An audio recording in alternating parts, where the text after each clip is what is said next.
Today, I want to share 7 steps to experiencing deeper connection in the relationships in your life. I believe that the quality of your life as a whole is directly correlated to the quality of your relationships. We all need relationships in our life, a nucleus of them, places where we can be fully, wholly ourselves and be seen and accepted and cherished as we are. And it can be easy to think that that's about finding the right people. And sometimes that's certainly the case, right? Certain people are maybe more able to be that with us or for us than others. But more often than not, it's about how we show up in those relationships. So I want to offer you these 7 steps. And while they may seem simple when you hear them, they each require a certain capacity or skill that we bring that enable it to really, for the connection to really thrive. Okay?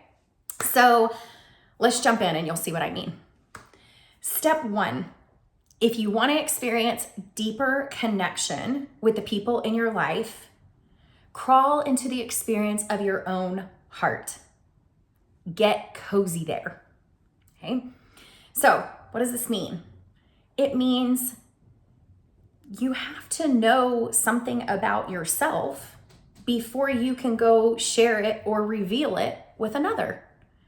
To experience true connection, we're actually revealing something to someone. We're kind of like going like this, and we're stretching open our hearts to say, this is me. This is what it's like to be me. Let me share with you. Let me show you.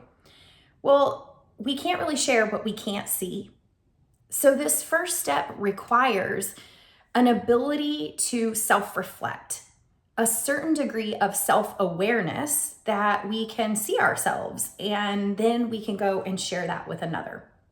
So that's step 1, is get intimate with you first, right? Then step 2, when you're all cozied up with yourself, listen deeply. Listen like you would listen to a dear friend who's telling you something that's really important to them, right? The kind of locked in listening that says, I want to know this about you. I want to hold this with you. Tell me. You have to show yourself that degree of interest, which requires a certain degree of self-regard, right? Like an honoring and regarding yourself and your experience as worthy of being deeply listened to. Step 3, believe yourself. So when your heart starts to speak or your experience starts to speak to you, don't second guess it. Don't explain it away. Actually listen to what your heart is saying and trust yourself. Believe yourself. I was recently working with a client who I was guiding her through this process, which I often end up doing with my clients, because if we don't really have a lot of muscle for it yet, it can be easier to do with the support of someone who's holding space and walking us through. So I was doing this work with her and we were cozied up in her heart, and her heart, the little part of her inside her heart said, tell me I'm doing a good job. Literally that's what it wanted. And the rational part of her adult brain was like, yeah, okay. Gave it to her. And then I asked her to say, okay, ask it what else it needs. And this little part said, tell me every day for the rest of my life. Now, we could easily second guess that or explain it away or discredit, diminish, right? And yet some part of her was like, hey, tell me I'm doing a good job every day. Let me know you're going to tell me. This sense of reassurance was needed. Believe that. Your experience is telling you that's what it needs. Believe it. Okay, so that's step 3. And it requires self-trust, right? You got to trust yourself. 4, if you want to experience deeper connection, you then have to share yourself with another. So I want to just put a little caveat here. We're talking about people that you're already in relationship with, right? This doesn't mean you're just going out and sharing the intimate details of yourself and your heart with just anybody. There's a certain level of trust that's already established, that this person is the kind of person that can receive what you're saying and hold what you're saying with care and respect.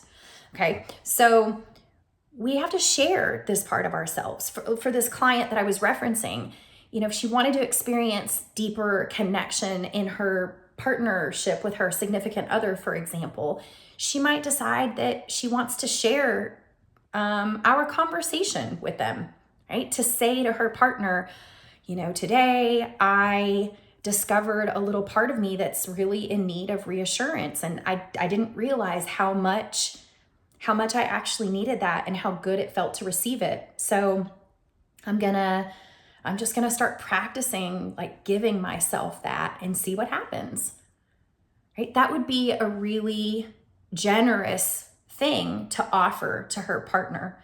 And it requires courage, right? Because she doesn't know how that other person is gonna respond. And she's revealing something, not just,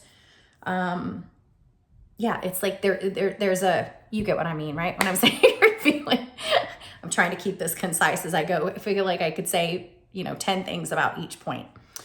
Okay, so that's gonna require some courage. Then step 5, don't try to control how you're perceived. Okay, this can be really hard for people, but when you reveal an aspect of yourself, you want to allow it to impact the other person in whatever way it does.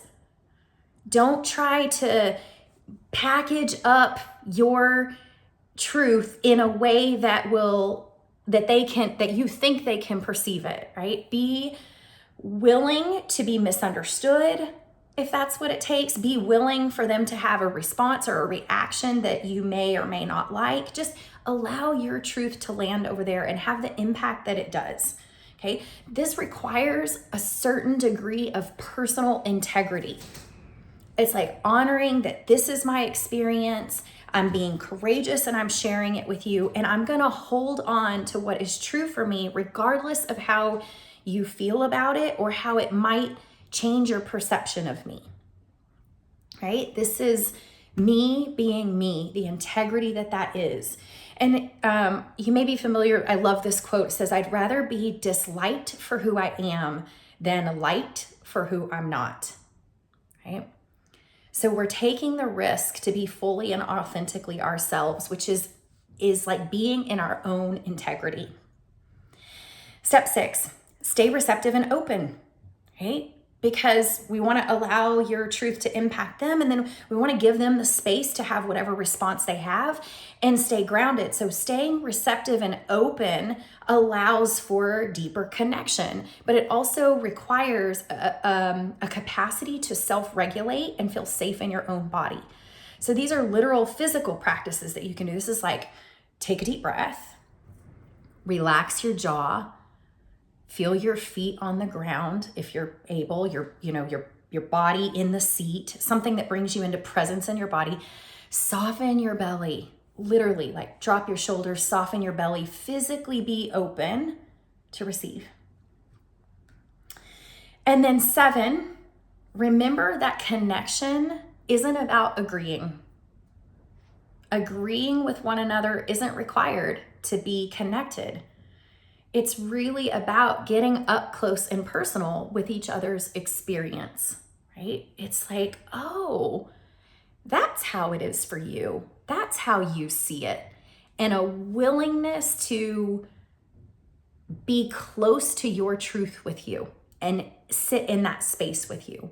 I don't have to agree with what you're saying. It may not be true. Whatever you're sharing, the partner that notices they need a little reassurance, like I might not have that need. I might not necessarily agree with that, or I might not experience it that way over here. But that's okay. I can still be close to that person's experience and listen and receive it. And in that way, be connected, right?